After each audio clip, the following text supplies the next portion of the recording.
What did I tell you guys? What did I tell you? What did I tell you? These dudes are not getting knocked out in the group phase. They're not. They are not. The French fans are singing Allez le Bleu right now as they survive a serious scare in a 4-1 win over the Socceroos of Australia. Give it up to France. Give it up for France. Give it up for France. They played with a lot of heart, a lot of fight, a lot of skill. It was an entertaining display by Le Bleu. I have to say that. Their star-studded lineup showed up after they were almost embarrassed today. I thought we were going to see something crazy. I really thought so. I thought that we were going to have another upset and Australia were going to keep the champions curse alive. I'm not saying France can't lose their next two games, but it's not looking likely. From what I just saw, it ain't looking like that's going to happen. Not at all. Not at all. That was a really good comeback. That was a good comeback. And you know, they say the true test of one's character is how good you could bounce back from adversity. And adversity did hit France early in the game. Australia scored first. I was like, oh boy, here we go again. But Mbappe and Giroud and Rabiot, they responded well. Didier Deschamps kept his cool. His team responded well. While for Australia, I think after they scored, they just got progressively worse. Let's talk. Let us talk. France 4, Australia 1. Craig Goodwin in the 9th minute. That was a good goal because Australia moved the ball really fast and caught out France who were attacking. So when that ball was won and it was played up into the far corner to Matthew Leckie and him skipping past Luca Hernandez, getting the ball in. Luca Hernandez got clipped in the process. Could have been called back for a foul. It wasn't. And that square in the box just caught out the French defense. Something that we have to keep an eye on. That could be a chink in their armor right there. And that cross into the box, the square.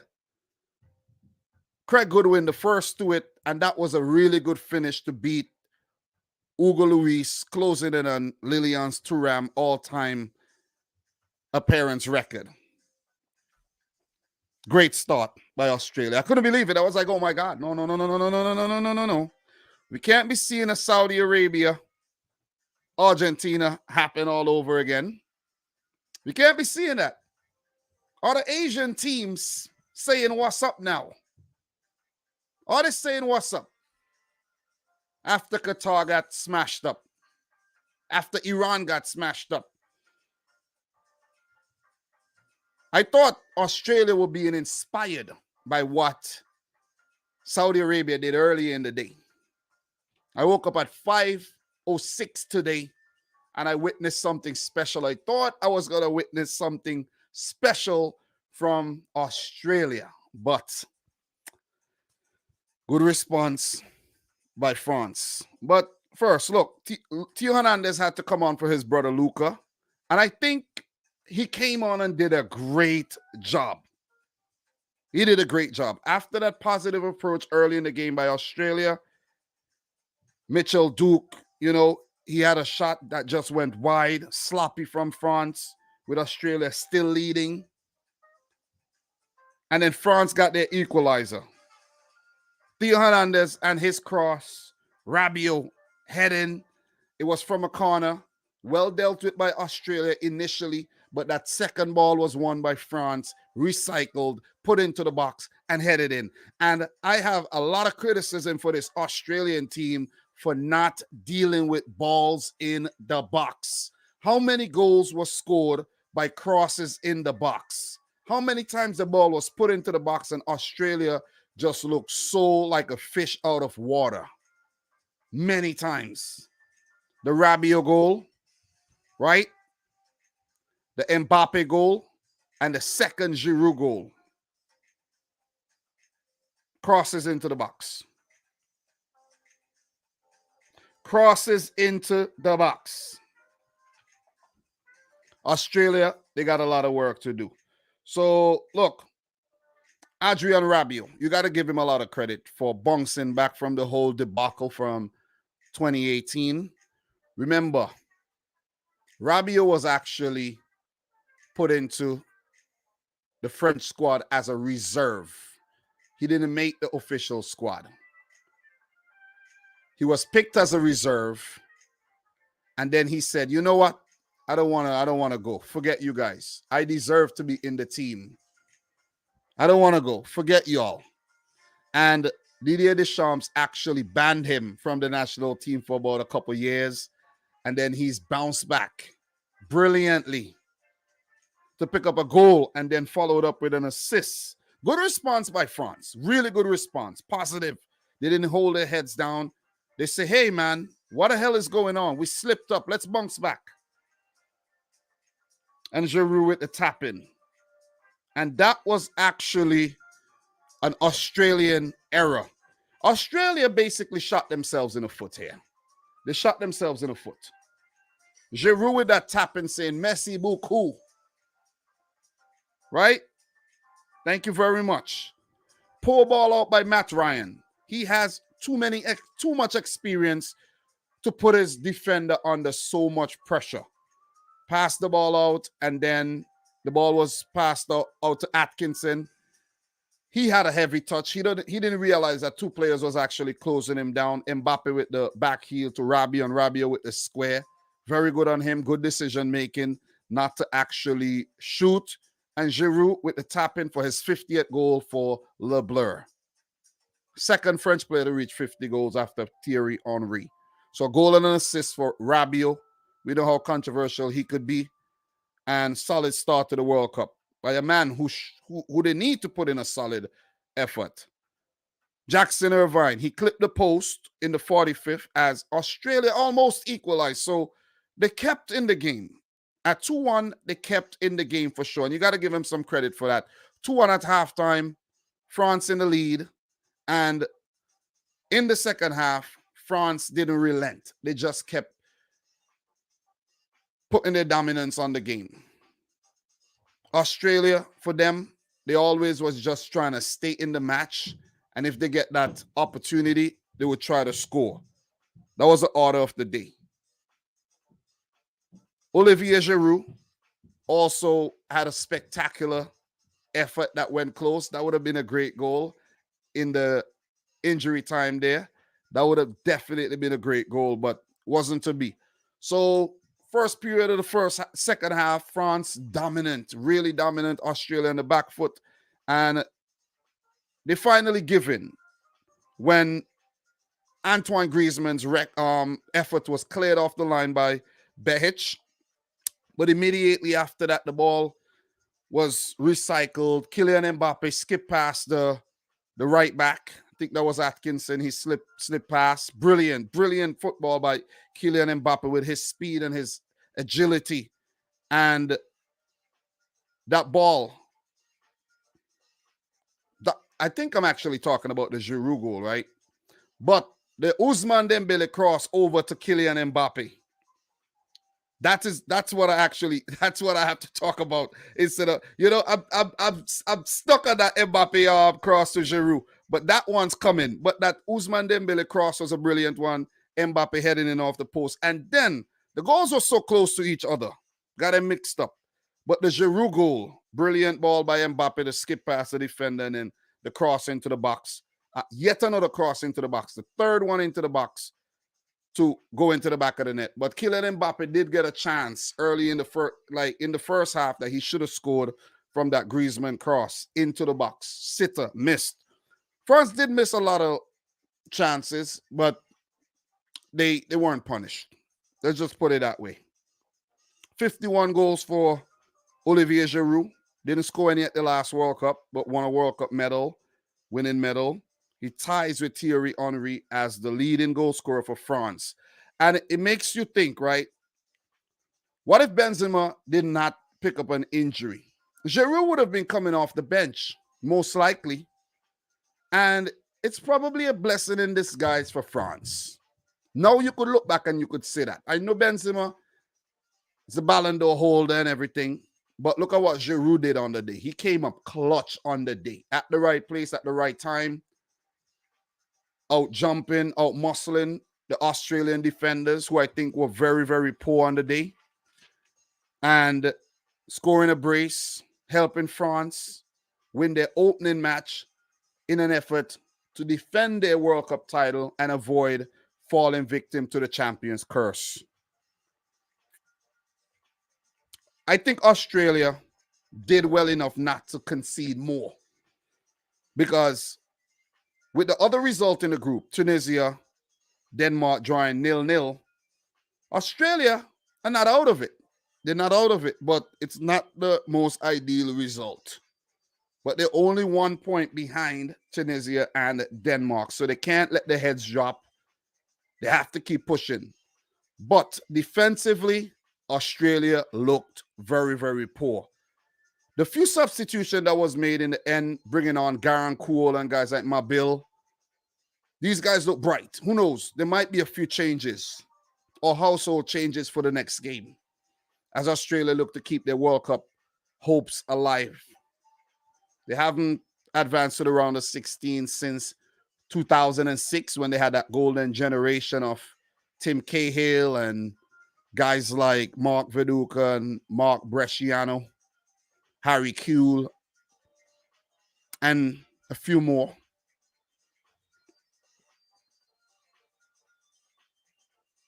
It ain't looking good for Australia. I didn't predict them to win this game. I predicted a 3-0 win for France. They won it by 3 goals. It ain't looking good. Big shout outs to the people who thought Australia were going to actually get a draw and France are going to have a few hiccups in this group. I don't think so. I don't think so.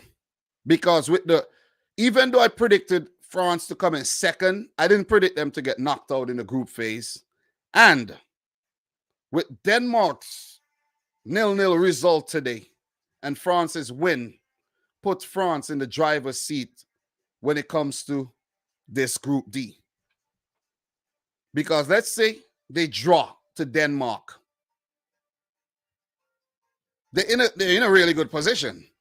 And with scoring 4 goals and Denmark not being a high-scoring team, it looks like France could go on to top this group. Because, look,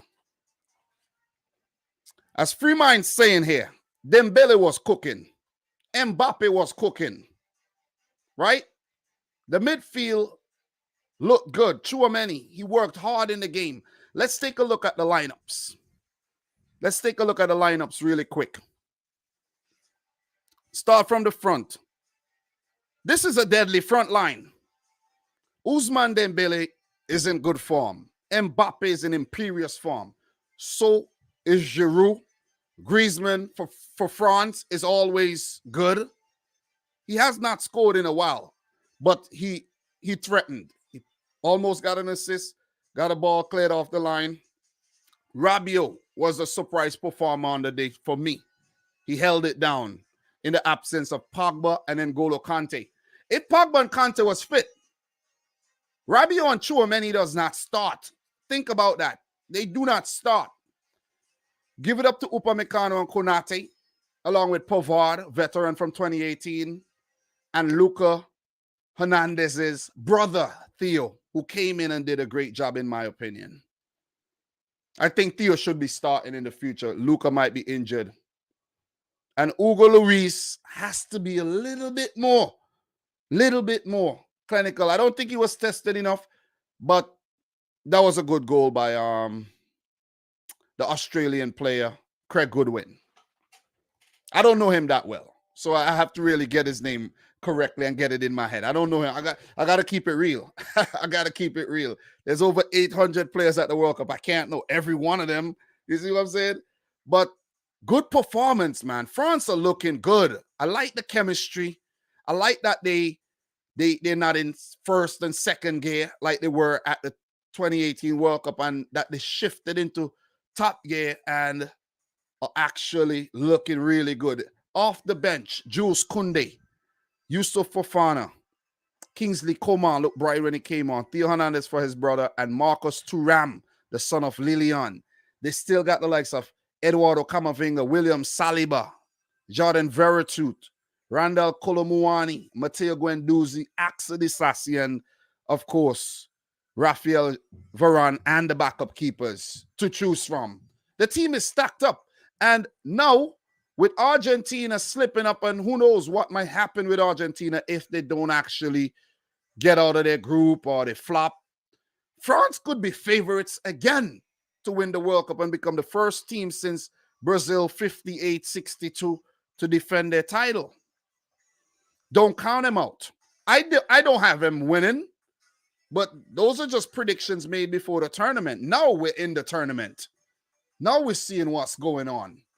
You see what I mean? We are ground zero right now. So we have to we have to actually start basing our points and our future predictions on what's going on right now. You see what I mean? You could only assume before the tournament. Could only assume. The Australia 11. Was this the best possible 11 that Graham Arnold could have put out? I have to say it was a good start. Riley McGree looked good. Mitch Duke didn't have enough service, in my opinion. Good goal by Goodwin. But Atkinson, bro, he had the worst job on the day to deal with Kylian Mbappe. The worst job. I feel it for him. He tried. He really tried. Harry Souttar is actually the tallest outfield player at the World Cup. So give it up to him at 6'6". And France was actually still they were still getting the ball in between these defenders. So you got to give the French team a lot of credit for those deliveries and for being clinical when the better chances presented themselves. Off the bench for Australia, Milos Degenek, Awema Bill, Garang Kuhl, Jason Cummins, and Keanu Bacchus. Stats for the match. 23 shots by France, 7 on target. Ryan only had to make a few saves. 4 of them went in the back of the net, but he only had to make a few. I think one big save, if I could recall. 63% of the ball. High passing stats. 89% completion. Very disciplined that they didn't pick up any yellow cards. But for Australia, they did get 3. 8 corners to Australia's 1. 4 shots for Australia, 1 on target, which means that the France defense was, they recovered. They really recovered after that early scare. And they began to control the game and saw out the game very, very well. So give it up to LeBleur. Give it up to them. They didn't take their foot off the gas. After that early goal, they say, whoa, Australia, okay, let's go now. Let's go. I see what's going on, because you know what Hervé Renard said. Hervé Renard said that Argentina, if it was Brazil that they were playing against, we would have maybe seen a different performance from Argentina. But because it's Saudi Arabia, they probably laid back and thought that. So France, I think, started the game like that, right? But then they quickly realized, like, hey, man, we can't chill out here. We can't take this team lightly at all. And they put out a very good performance. Is there things that they could work on being better? Of course. But they won the game. They picked up the most important result, 3 big, fat points in Group D. And they are top of the table, 2 points ahead of Tunisia and Denmark. Australia at the bottom. Let's talk about the next games for these two teams, and then I'll get into the comments, see what you guys are saying. For France, next game, Denmark. They could book a place into the next round if they pick up a win against Denmark and they could afford to, fiddle around with Tunisia, which I don't think they will. I think they will take everything serious, even though they will rotate, manage player time and yellow cards and all that kind of stuff. If they pick up any, because they were very disciplined against Australia. They had most of the ball. You see what I mean? No big tackles were really necessary. And the last game against Tunisia, somewhat of a derby. Right? French derby there. As for Australia, are they doomed? Are they doomed to be knocked out once again in the group phase of a World Cup? I think so. I honestly think so. Big up to any Australians watching this. Big up to Paul, who comes through, support the streams. Tunisia next. Tunisia look good. Are they going to have enough in the tank on Saturday when they face Australia? This is going to be a good clash. Asia versus Africa. Or Oceania versus Africa, I should say, right? But you get the point. You do get the point. So, what are you guys saying in the comments when it comes to this game? Let me go all the way back up to the top. So, Electrical Dust is saying, what a game by the French. Very good game. I'm impressed. Greg Perez. Who would have imagined that Mexico can eliminate Argentina Saturday and get revenge on Carlos Tevez' golden goal? A little bit of history for you right there. Free mind. France still got that chemistry, man. Indeed, indeed, indeed. Death. Death. What would happen if it was Peru against France instead of Australia? It would be the same score, would it be different? I think you never know. Peru on our hair. We ain't going to talk about that. Peru had their opportunity and they didn't take it. Okay? They didn't. Australia got the better of Peru. BX Gunner, if Dembele gets injured, France are done. I don't think so. I don't think so. Remember, they got Coman. You know what I'm saying? They got a few players they could bring on. Marcus Thuram as well. They have Kolomuani. I know they play different positions, but still, I think France could be a bit versatile. Alien Renders. Mbappe is the worst player I've ever seen. Can't pass, greedy with the ball, can't score on an open net, can't run, can't cross, gets the ball stolen all the time. How is he even in the team? It's got to be I don't know, man. I don't know about this comment, but I'm going to just leave it like that. TJ is saying, the curse is real. Germany won one game in 2018 and it still went out. Bro, the curse is over.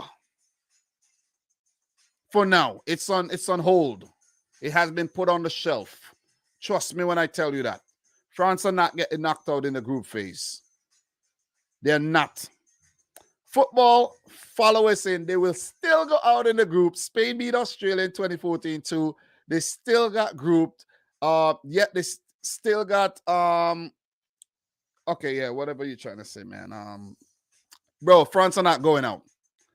France are not going out. You see what I mean? They're not going out. Double E. Mbappe wasted a lot of balls, but made up with the goal and assist. Look, guys, it's Kylian Mbappe. He's going to do his thing. He's going to try to nutmeg and dribble around players. And you're going to lose the ball sometimes when you do that. But that's what you get. That's what you get. You're going to have magical moments. And you're also going to have some moments where the play doesn't come off. It's what you get with players like Kylian Mbappe, Neymar, players that like to dribble, Ousmane Dembele as well. So, look, Freemind says, the scary thing about this France squad is that with the injuries, they can still make the finals. All right, so what else we have here in terms of comments? Let me see. Billy Anderson, what are your predictions on the Croatia-Morocco tomorrow? Haven't yet made any predictions. I actually finish writing out, I want to make a video when I'm done and edit it, get it out. If time permits, tired. The World Cup is a bit overwhelming to cover, but I'm trying. Michael Loons is saying, I'm French, but we won't go to the final without Benzema, Kante, Pogba, Varane, and Luka Hernandez. Well, we shall see. We shall see, man. But actually, Mbappe is the best player in the world in this World Cup. I was actually watching the game and I was saying to myself, look at Mbappe, man. He's taking the mantle from Messi and Ronaldo. He's taking it because he's good.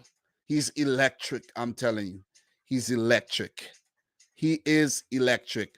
And Mikhail or Michael, however you pronounce the name, he says our defense has zero experience. But now is the time to get experience. Remember, the defense may not have a lot of international experience, but I'm gonna make this great point. Upamecano and Ibrahima Konate knows each other very well from their time at Leipzig. Don't forget that. Don't forget that. Okay. All right. I'm gonna leave it right there. So look, big up to the boy MVP Kevin House, who says, why did Australia sit back after scoring? Big mistake. But the thing is, they were forced to sit back because France came at them. If Australia had opened up and tried to score another goal, you know what would have happened to them? Okay. All right. They would have got picked apart. So Billy Anderson, France might lose to Tunisia. It's left to be seen. Big up to Angel in the house. Angel. Australia and Qatar, the worst teams I've seen so far. Pretty harsh, man. Pretty harsh. You know what I mean? Alien renders, bro. You need to chill, bro. You need to chill. You know what I'm saying? I'm just letting you know. Whoever you are, you need to chill because right about now, you're trolling right about now. You know what I mean? And you're gonna have to relax. Big up to the girl, Alicia in the house. How you doing, Alicia? You know what I'm saying? So look, what we got here. MVP Kev, I forgot you're from Australia? I didn't know that. Maybe I knew that, but I forgot. Maybe I did, but I forgot. I know Alicia. Alicia, you still in Australia? Wasn't expecting us to score at all. I predicted a 4-0 loss. Are you still in Australia? God damn. Oh, you probably live over there now, right? So Mbappe is so direct. So yeah. Tunisia is gonna smoke that Australian pack. Big up to IZ in the house. What else we got here, man? Let me see what else we got. Yep, I'm from Australia, but Ghanaian descent. Big up to you, man. All right. Grenadian girl, you moved to Australia permanently. All right. Nice. Where have you been, man? Where have you been? You Man United fan. Haven't seen you in a long time. I miss you. Big up to Yassine, who says, I think Tunisia will qualify. Call me crazy. Look, let me tell you something, right? I'm having second thoughts on Denmark right now because I don't like what I saw in that game against Tunisia at all. And if they don't improve in the next game, Denmark could be in some serious trouble. Indeed. France play Denmark next. Tunisia play Australia. We'll find out more on the direction in which this group is heading very soon. So, guys, if you have any questions to ask me, please let me know. Let me know now or forever. Hold your peace. Or maybe just hold it until the next stream. We're almost live for 30 minutes. Alicia is saying, I've been working on my thesis. Just taking a World Cup break. Okay. Nah, but you gotta pop in from time to time, man. You gotta pop in. You can't be such a stranger. You can't be such a stranger at all. But with that being said, guys, look, there's games coming up tomorrow. Big games. We move into the other groups. We move into Group E and F tomorrow. Morocco, Croatia, early in the morning. Germany, Japan. Spain, Costa Rica. And Belgium, Canada. And then we got games coming up Thursday for the last set of round 1 matches. Switzerland, Cameroon, Uruguay, South Korea, Portugal, Ghana, Brazil, Serbia. I have to start working on these matches, but I refuse to work on these games, to make any video talking about these games until I'm done with all of these first round matches. I got a lot of work left to do. Pray for me, guys. Pray for me, man. All right. Just say a prayer that I get these matches covered. Big up to my boy Michael Talks Football, man. Also working hard on the World Cup content. You know what I mean? But Mike, you did a smart thing by just predicting the first set of matches and say, hey man, I can't keep up with this. I know you have work and everything. So it's pretty hard, man. It's pretty hard for me to actually. I wish I didn't have work tomorrow, but I called out on Sunday because the electricity actually went in my area, so I didn't go in. But if I didn't call out on Sunday, I would have actually probably just stay home tomorrow just to cover the thing, man. I get paid anyways, you know what I mean? I get paid, stay home, sick days. But I don't know. I might have to just do a live stream tomorrow to just finish everything. I'll work something out. But with that being said, guys, that's my time. I have a few videos to work on for the previews for tomorrow's matches. So I'm going to get to those. I have 4 matches to actually work on tomorrow. It's now 4:30. If I work on these matches for the next 8 hours, I'll be finished by midnight. You know what I mean? And I don't even know if I could do all 4 in the way I want to do them. I don't know if that's even enough time. But I'm working hard though. But let's see. Let us see, man. Let us see. A quarter of the work is actually done. So yeah, Mike. Yeah, we gotta have a chat sooner rather than later, bro. You know what I mean? We gotta do something before the World Cup ends, even if it's in the round of 16.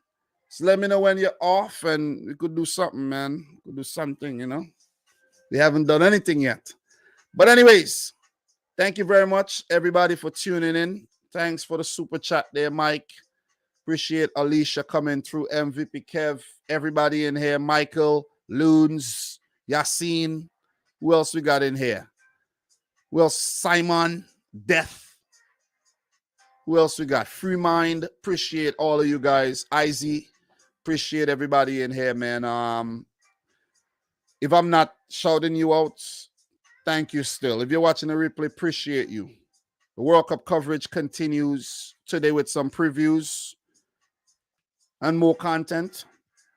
And tomorrow, I'll drop a few match reactions to the games. And you'll get World Cup content every single day. Every day. Until the final. And then we go back to club. Or maybe we won't. Maybe we talk about the World Cup a week after the World Cup ends. And then we go back to club. You know what I'm saying? So thanks again. Don't forget to smash the thumbs up button for the stream. Go check out all the other awesome content. Go binge watch the content. Thanks again from your boy Dom. Peace out. Rich. Squad. Peace. Le Blur lives on.